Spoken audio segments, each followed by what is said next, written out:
What a weird week last week, right?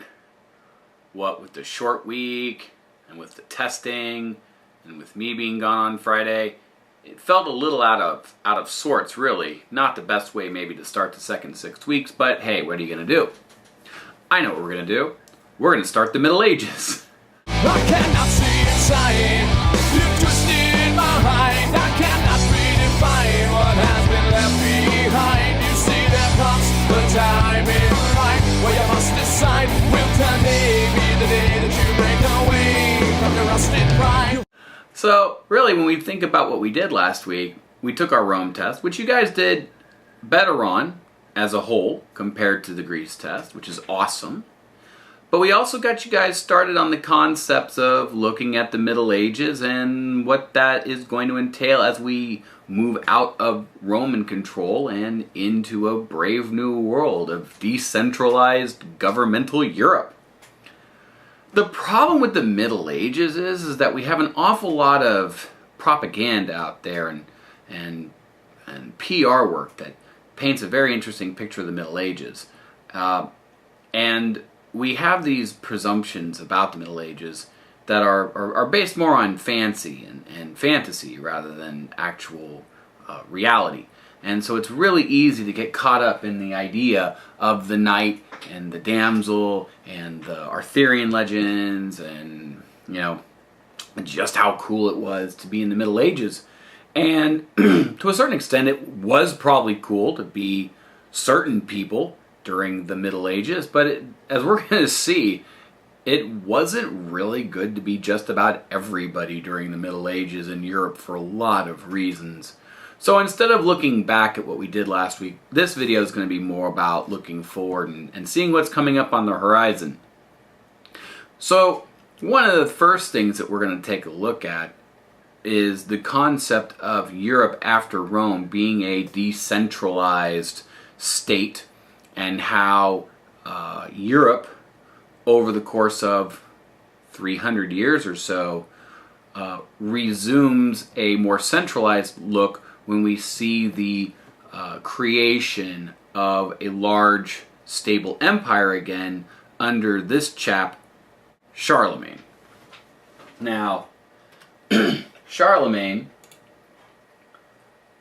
for all intents and purposes, is not a Roman emperor, but he will be crowned emperor.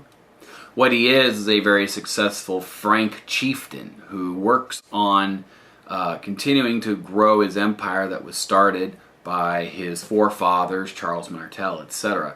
So this week we're going to take a look at that evolution of how you take small, decentralized units and we start to build them back up again into a recognizable, large political unit. And the other really cool thing is we see a new style of life compared to what we saw with the Romans. The Romans ran a multinational world where it was very easy to trade with people thousands of miles away, and we see the ability for ideas and for people to move throughout the empire. And that, of course, changes during the Middle Ages. The infrastructure, the Roman infrastructure, collapses. It is not maintained, and life revolves around what were those latifundias from Roman times that turned into those self-sufficient villas. We see that evolve into what we today call manors, manor homes, and the property that they're on. Manor homes are going to be the focus of what we're looking at for a good period of time, because the manor is the center of medieval life for a good chunk of the Middle Ages. It's dangerous to travel the roads. People coming from community to community are met with skepticism. Why aren't you in your village? What are you doing here? The roads are not as well protected, and it's a bit dangerous to be out and about. The manor provides self-sufficiency as well as protection and a unit upon which civilization, society, government, and law can rest upon. And then as we go through the Middle Ages, we're going to see how these individual units are started to stack together into what we will ultimately see as recognizable empires, kingdoms, and such. We got a whole bunch of vocabulary that gets tacked onto this as well, and also a bunch of really cool technological developments. I think one of the things that we're going to try and bust during this unit is the whole concept of the Dark and the Dark Ages. I would argue that while a lot of medieval Europeans, a lot of them are really dirt farmers, and this is where I start to use that phrase a lot. They are dirt farmers. There is still science and literature and art, and it's still growing and moving along. It might be moving along at a slower pace than what we may have seen with the Greeks and Romans, but there is still discovery being made, and there's a lot of foundation as far as modern science, modern chemistry, things like that, that get their start during this time period. So we're going to see that this age isn't quite as dark as the, popular narrative would have us believe. The next thing that we will also take a look at over the course of this year is the concept of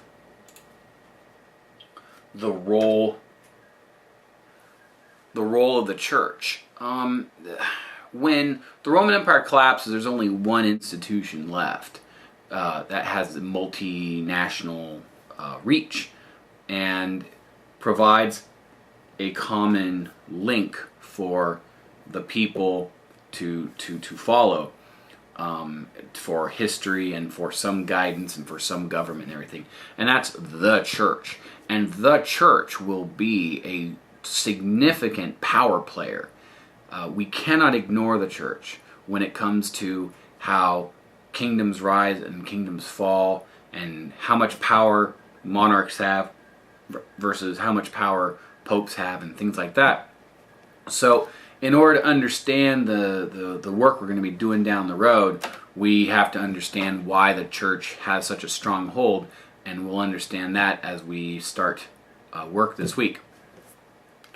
Couple of things to preview over the course of the next month, because we're going to spend a month on the Middle Ages. I'm really not 100% certain yet what I'm doing for major projects. I'm at an existential dilemma. I don't want to do what I've always done. I don't want to do what I tried last year. I don't know exactly how I want to have a final whatever at the end. So for the next couple of days, we're going to just kind of go through our initial batch of reading. We're going to introduce, that's an important thing to remember that we have to talk about. We're going to introduce the drag either Monday or Tuesday, depending on when the print comes in. And we're going to get started on our big research paper. And that'll be fun and exciting and hopefully easy for you as we go through the process. But more on that when we actually get the drag packet in.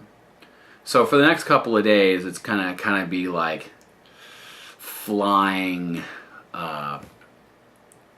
in real time before I finally settle on what it is I think I want us to try and do as far as a overarching project or whatever. So more on that when I finally decide to make a decision and get that into print. So we're gonna have a full week this week. Hopefully nothing odd will happen. I should be there all 5 days, and I'm looking forward to starting the Middle Ages. This is one of my favorite units that we get to do over the course of the whole year. If they gave me a class for a whole year on the Middle Ages, I'd be in seventh heaven. I could do Middle Ages for a whole school year and still feel like I don't have enough time to hit everything that I need to hit. But 4 weeks is good. We'll be able to cover a lot of cool stuff in 4 weeks. So we'll, oh shoot, that's a dumb ending. That just about does it. Hopefully you all got your reading done. You got started on that study guide. I'll see you all this week, and it'll be a lot of fun getting started on the Middle Ages. Thanks for watching. Insert catchy sign-off phrase here, and we'll see you in just a few short days. Bye. You threw away everything you've been given, ripping off friends and the people you know. You're just a low life and it keeps keeping you low. I've got a secret to show, got a secret to tell. Nobody knows about it, I've been keeping it well. It's screaming in hell and it is so untrusted. So look at yourself, cause you're the one that is rusted.